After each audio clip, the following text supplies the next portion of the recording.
je me pose une question. Comment ça se fait qu'il y a des personnes qui ont l'air d'envie à se développer plus vite que d'autres? Est-ce que vous savez? Ben, j'ai peut-être une partie de la réponse. Bonjour tout le monde, si vous êtes nouveau sur cette chaîne, je me présente, Francis Pinchot. Je suis doctorant et consultant en psychologie organisationnelle. Dans cette chaîne, on explore ensemble des stratégies puis des outils pour être plus efficace, performant, heureux au travail comme à la maison.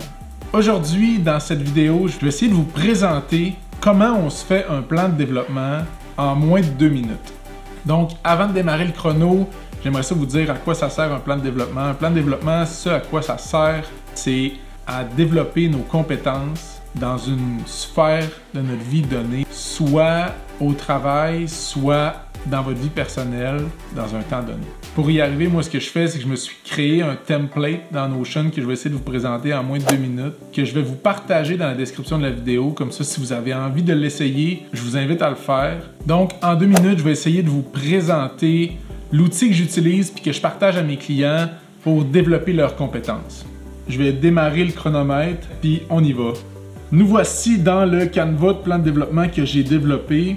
Première section du plan de développement, c'est la section où on retrouve les dates. C'est la date à laquelle on a créé notre plan de développement, puis la date à laquelle on se fixe comme étant l'échéancier, la date butoir à laquelle on va avoir amélioré, ne serait-ce qu'un petit peu, notre compétence. Puis entre les deux, on a les dates à laquelle on a révisé notre plan de développement.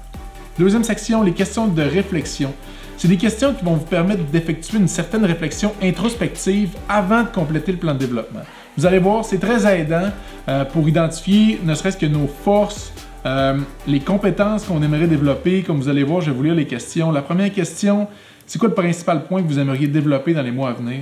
Deuxième question, quelles sont les principales forces, talents auxquels vous avez pu faire appel dans le cadre de vos expériences professionnelles jusqu'à maintenant? Ça, c'est des questions, j'y ai répondu, je vais vous les laisser dans le template, vous pourrez vous en inspirer.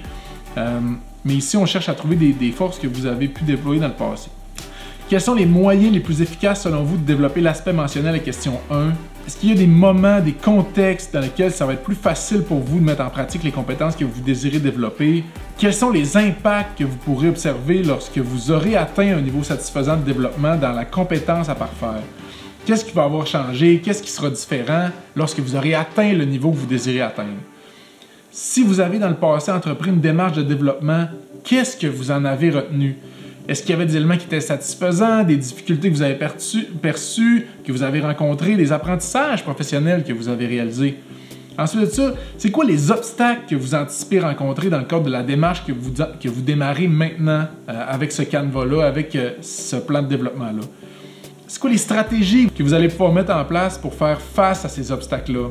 Comment est-ce que vous allez arriver à prioriser votre développement concrètement dans les prochaines semaines? Vous allez vous engager à quoi envers votre plan de développement, envers vous-même?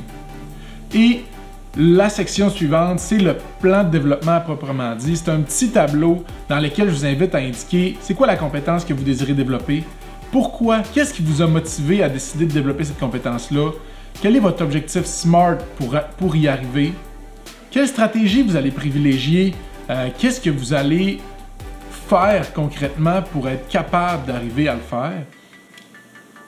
Vous vous donnez jusqu'à quand? C'est quand votre échéancier? Entre 1 et 10, ce serait quoi votre niveau de surprise si vous échouez à l'atteinte de votre objectif? Puis si vous échouez, ça serait quoi? C'est quoi les 3 principales raisons qui vous pousseraient justement à échouer?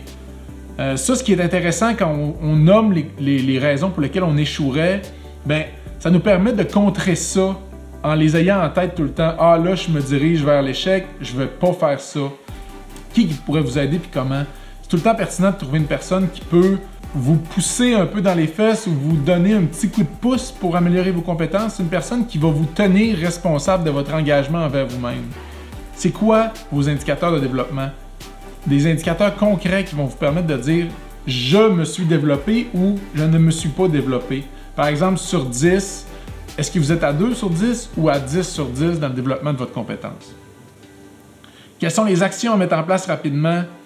Ça, c'est pour éviter de tomber dans le panneau du « j'ai pas le temps ». Donc, on va tout de suite mettre à l'agenda des choses qui vont nous assurer de se mettre en action.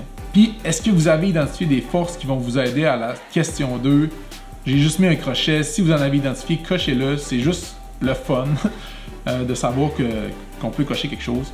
Puis ici, c'est une section que vous pourrez lire, mais ça sert juste, grosso modo, à lorsque vous allez venir réviser, parce que vous allez planifier des moments de révision de votre plan de développement, au moins 3 pour 2 mois, mettons. Puis quand vous allez venir réviser, vous allez relire votre petit tableau, relire les petits éléments que vous avez notés dans votre réflexion introspective. Puis ce que je vous invite à faire, c'est de noter vos impressions, de noter les réflexions que ça vous fait, votre cheminement que vous avez fait dans les dernières semaines. Puis vous allez voir, c'est très utile puis aidant les prochaines fois que vous allez faire des plans de développement parce que ça vous permet de tirer des apprentissages de ça parce qu'un plan de développement, ça nous permet de faire une expérience qui est introspective puis c'est du dépassement de soi un petit peu. Donc, lorsqu'on se dépasse, c'est le fun de prendre des notes par rapport à ça parce que les prochaines fois que vous allez avoir à vous développer, vous allez pouvoir revenir dans la révision du plan que vous avez fait avant puis juste vous dire « Hey, ça, je vis encore ça. » Ça peut être un bon indicateur de quelque chose que vous pourriez développer encore une fois. Puis ici, j'ai mis une petite checklist de choses à faire suite à la réalisation du plan, c'est-à-dire ajouter selon l'échéancier fixé des rendez-vous avec vous-même pour venir réviser votre plan de développement. Oui, je les ai mis dans mon agenda. Demander à une personne si elle peut nous aider dans le développement. Oui, j'ai demandé à quelqu'un. Donc, vous êtes en route vers le développement de vos compétences. Si vous êtes resté jusqu'ici, je vous remercie énormément. Je vous invite à aimer la vidéo, à télécharger le template, à le remplir, puis à aller vous développer à l'aide de cet outil-là.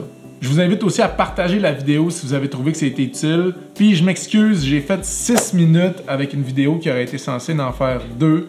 Je pense que c'était pertinent parce que le contenu de ce tableau-là, c'est extrêmement riche en développement personnel. Donc, je vous dis merci encore une fois, puis à la prochaine. Bye bye!